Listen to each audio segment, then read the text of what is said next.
No Rio de Janeiro, o Fluminense faz valer o fator casa e vence o Atlético Mineiro no Maracanã. Já no Newton Santos, o São Paulo consegue sobreviver à pressão do Botafogo e leva o empate para o Morumbi.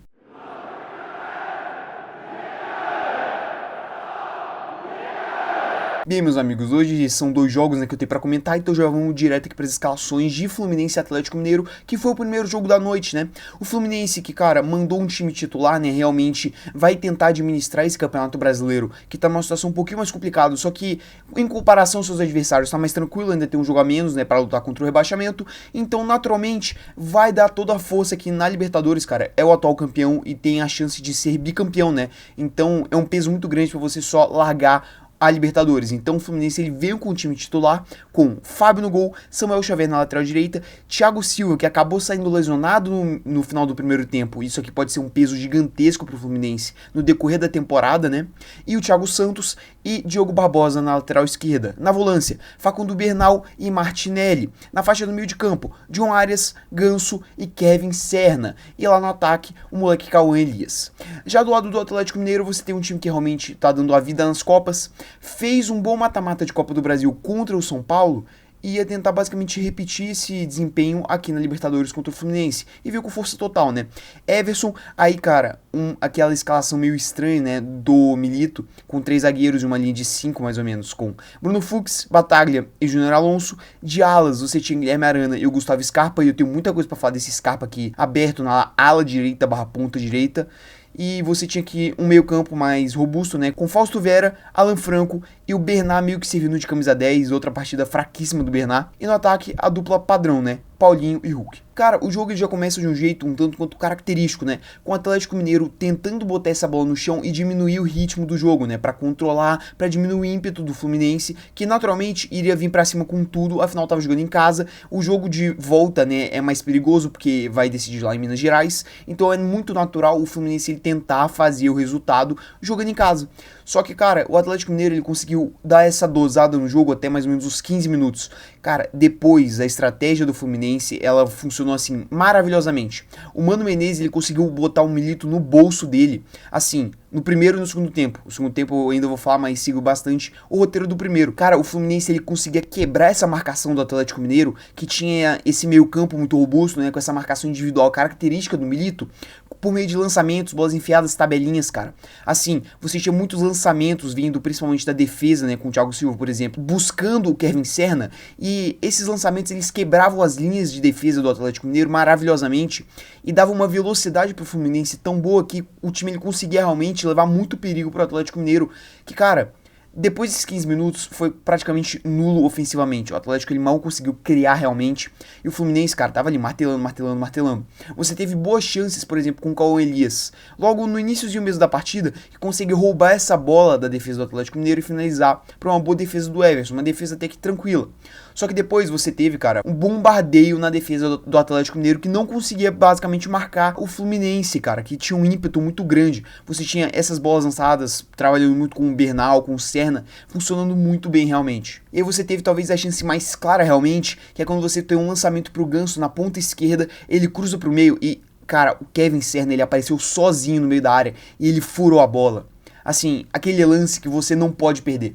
Um lance que pode fazer uma falta gigantesca pro Fluminense no próximo jogo, né? Que até o momento teria um peso gigantesco, né? Porque o jogo tava 0-0 e você perde uma chance claríssima de fazer o gol e abrir o placar nessa pressão do time. E aí o primeiro tempo, né, ele termina com essa sendo basicamente a principal chance e um Fluminense que conseguiu colocar o Atlético Mineiro na roda. O Fluminense que pressionou, criou chances e só não fez o gol realmente por uma falta de pontaria ou aquela falta de conclusão, né, no final. O time ele pecava muito na hora da conclusão realmente da jogada, seja por um passe errado ou por uma finalização errada ou pela não finalização, como é esse caso aqui do Serna. E aí o Fluminense, cara, teve um bom primeiro tempo e conseguiu dominar o Atlético. E do lado do Atlético Mineiro, cara, você tinha um time que conseguiu sobreviver esse primeiro tempo. O time realmente conseguiu propor seu estilo de jogo por 15 minutos. Só que, cara, depois de 15 minutos de jogo, o Atlético ele não conseguia atacar, o Atlético não conseguia defender e tava contando muito com essa sorte realmente do Fluminense não tá conseguindo matar jogadas. E aí o primeiro tempo ele termina com esse contexto. Cara, como eu disse anteriormente, o segundo tempo ele repetiu basicamente o cenário do primeiro. O Atlético Mineiro ele volta novamente organizado, conseguindo propor o seu ritmo de jogo e tendo uma maior tranquilidade. Aí depois de 15 minutos, o Fluminense ele novamente retoma o controle da partida. Cara, o Atlético, ele tentava algumas coisas, só que nada dava certo, o time novamente não conseguia sair tanto pro contra-ataque. Tudo bem que nesse segundo tempo até conseguiu sair um pouquinho mais quando comparado ao primeiro, afinal do primeiro praticamente não saiu, só que ainda assim dependia muito do Hulk. O Paulinho, cara, muito mal na partida, o Bernard nem se fala, o Gustavo Scarpa, cara, isso aqui é uma questão muito séria que eu quero muito tratar disso. O Scarpa, ele é um meia de origem. Por que o Milito ele decide só isolar o Scarpa nessa ala direita, onde o Scarpa ele não marca, onde o Scarpa ele não consegue criar direito, onde ele não tem espaço realmente para criar? Gente, o Bernard ele não é camisa 10. O Bernard jogou a vida dele inteira praticamente de ponta esquerda ou direita. Por que você não coloca o Bernard nessa ala e bota o Scarpa de camisa 10? E aí, cara, você tem uma lateral de campo que foi muito explorada pelo Fluminense, justamente pelo Scarpa não marcar bem. E aí você tem um Bernard que não constrói, você tem um Scarpa que também não consegue construir. Você tem um time do Atlético que basicamente se defendia. E do lado do Fluminense, cara, você teve algumas alterações do Mano, justamente visando melhorar a partida, tentar buscar esse gol porque era essencial. O Fluminense, ele não teve aquele controle de jogo que ele teve no primeiro tempo, nesse segundo tempo. Porém, ele ainda assim era melhor na partida. Você teve, por exemplo, a entrada do Antônio Carlos no lugar do Thiago Silva, que saiu lesionado, né? Uma lesão que talvez preocupe, ainda não saiu nenhum diagnóstico, então não posso comentar muito sobre isso. Só que o Thiago Silva, ele está fora, é uma baixa gigantesca pro Fluminense, cara. Assim, ele mesmo lesionado, ele jogou 15 minutos lesionado no primeiro tempo, cara, é um outro nível de zagueiro. E, cara, o Fluminense ele vai sentir muito a falta dele se ele ficar, por exemplo, um mês fora. Então, o torcedor do Fluminense ele tem que cruzar os dedinhos e torcer pra dar tudo certo com o Thiago Silva e ele não perder demais jogos. Porque, cara, o jogo da volta, eu tenho quase certeza que o Atlético Mineiro ele vai vir mais pra cima. E se você não tiver o Thiago Silva, cara, vai ficar complicado.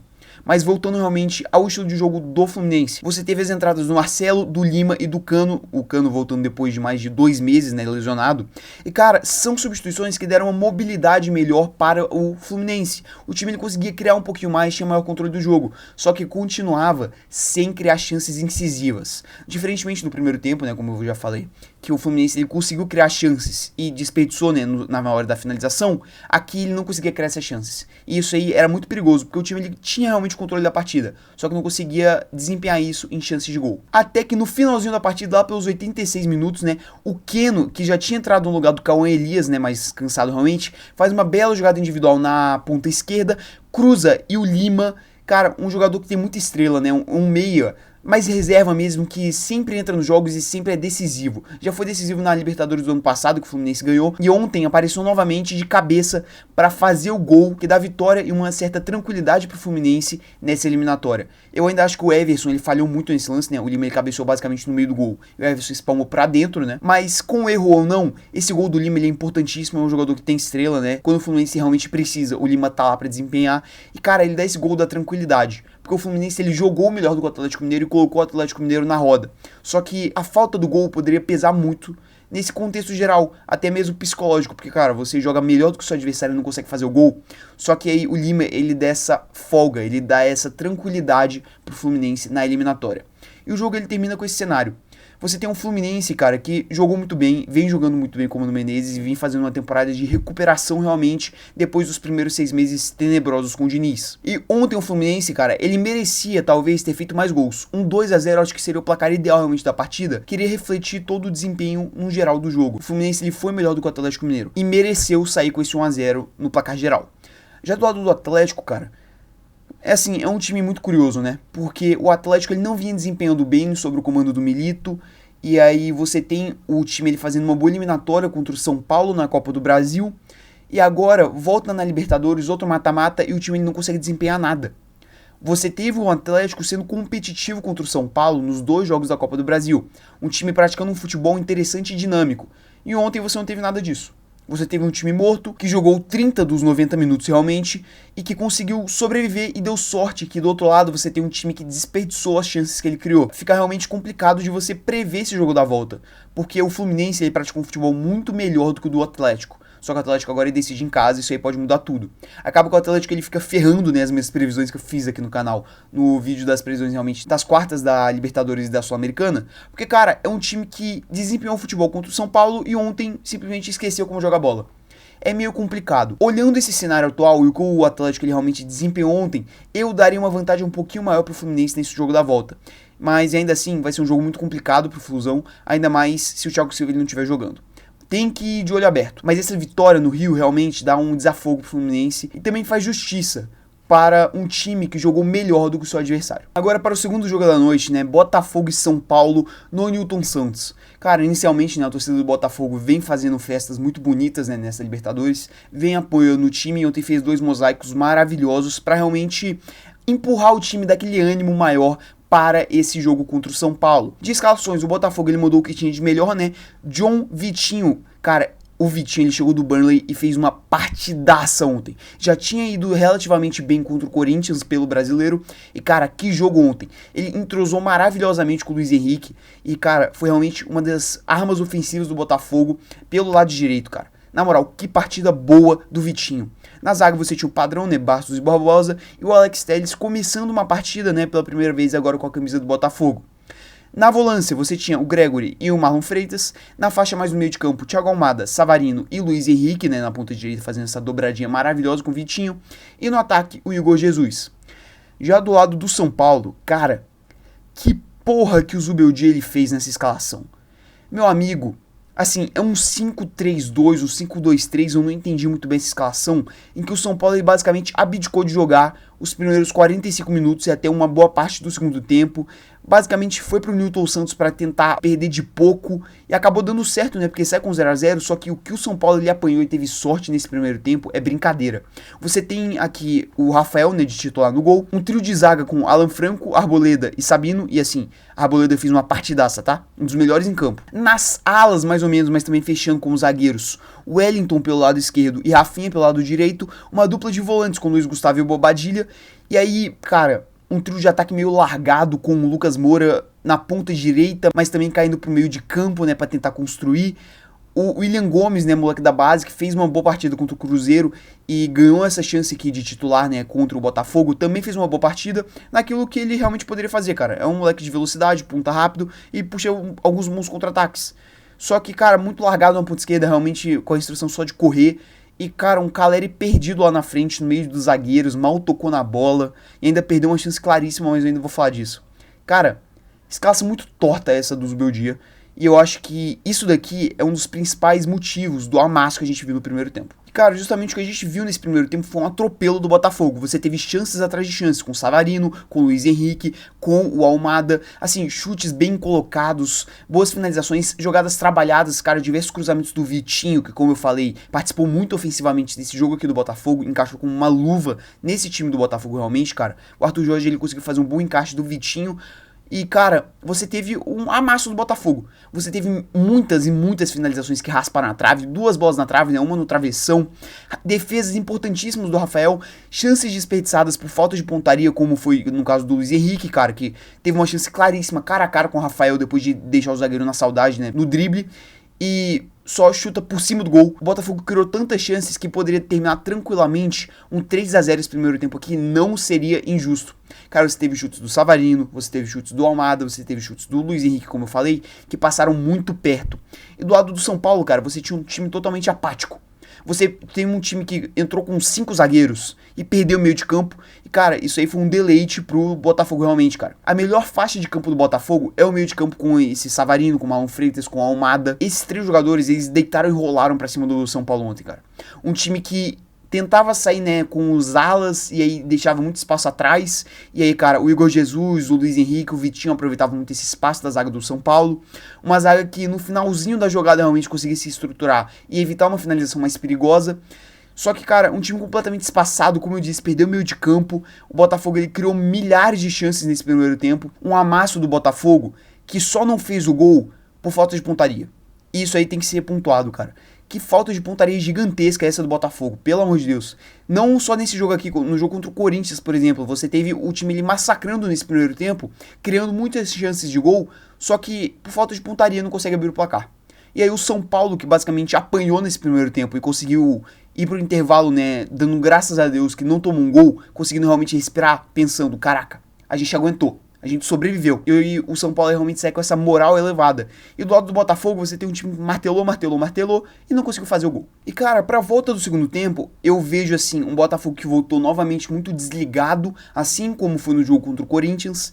e cansou. O primeiro tempo ele foi numa intensidade tão grande que realmente o Botafogo não ter feito gol ia cobrar muito nesse segundo tempo, porque os jogadores eles cansaram, cara.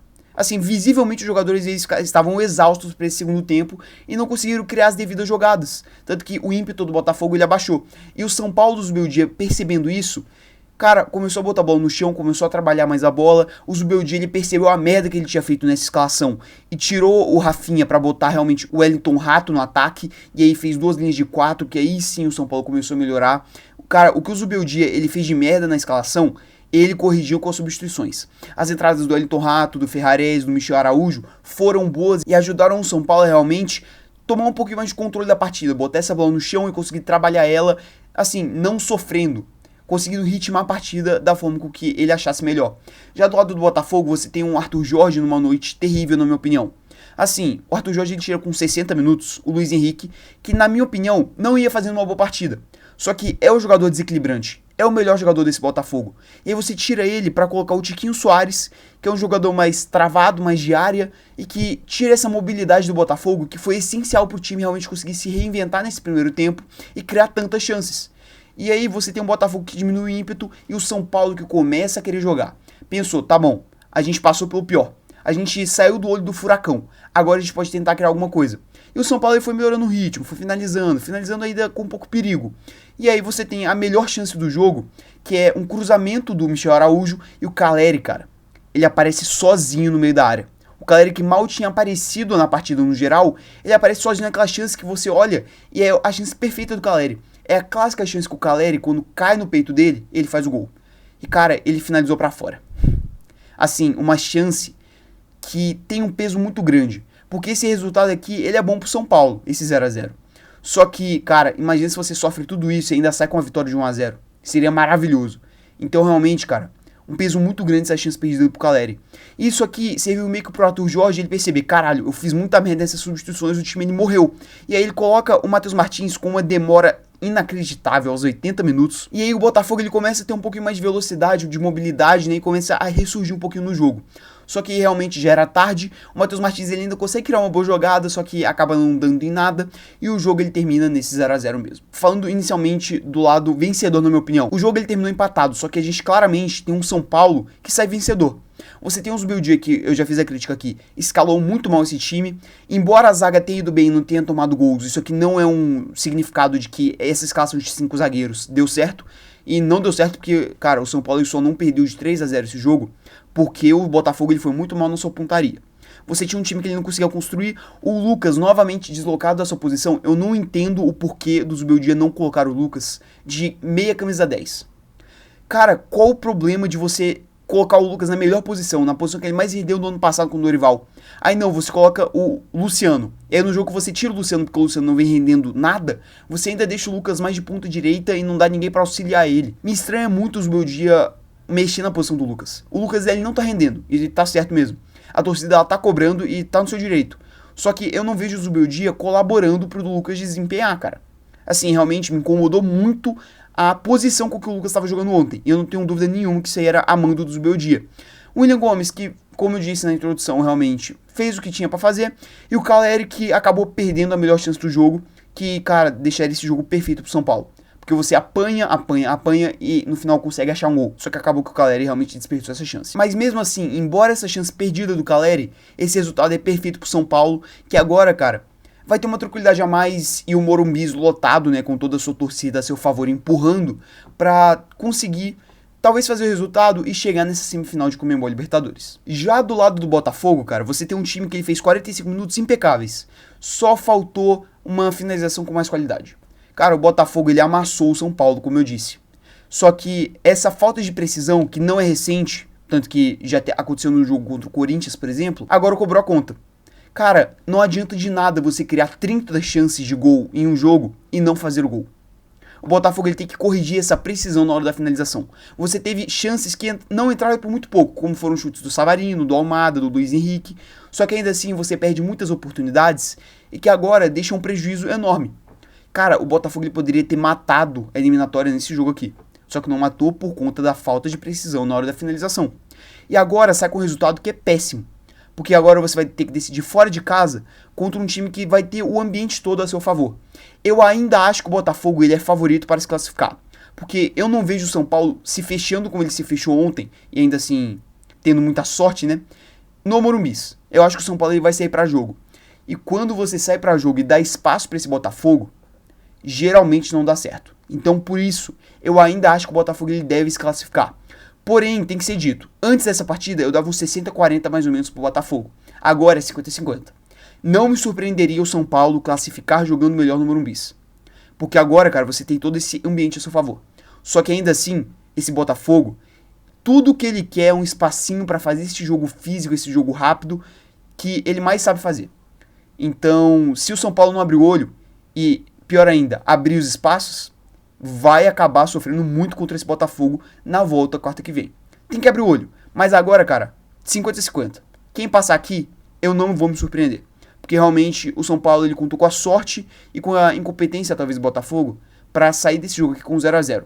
E acabou saindo um pouquinho no prejuízo, talvez, né, pelo não gol do Caleri. Mas embora isso, resultado gigantesco pro São Paulo e péssimo pro Botafogo. Então, no mais é isso. Realmente você tem duas semifinais que ainda estão muito abertas. Cara, de um lado você tem o Atlético Mineiro que tem totais condições de reagir em casa sob os olhos da sua torcida realmente. Só que com o futebol que vem desempenhando fora da Copa do Brasil realmente, né, eu tenho muitas dúvidas quanto ao desempenho do time nesse jogo. Mas ainda assim vai ser um jogaço entre Fluminense e Atlético Mineiro. E do outro lado, cara, você tem uma partida que tá mais aberta do que essa outra, né? Porque tá 0-0 no placar no geral, né?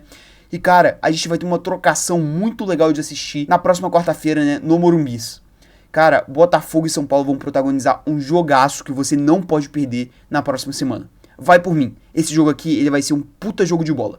Cara, vai ser maravilhoso de assistir esse jogo. Porque eu não acho que o São Paulo realmente vai se fechar e escalar 5 zagueiros jogando em casa sobre sua torcida, e o Botafogo ele vai aproveitar qualquer mínima brecha que o São Paulo ele abrir. Se você puder deixar o seu like, a sua inscrição e ativar o sininho para receber mais vídeos aqui do canal, eu agradeceria bastante. No mais é isso, e até o vídeo de amanhã.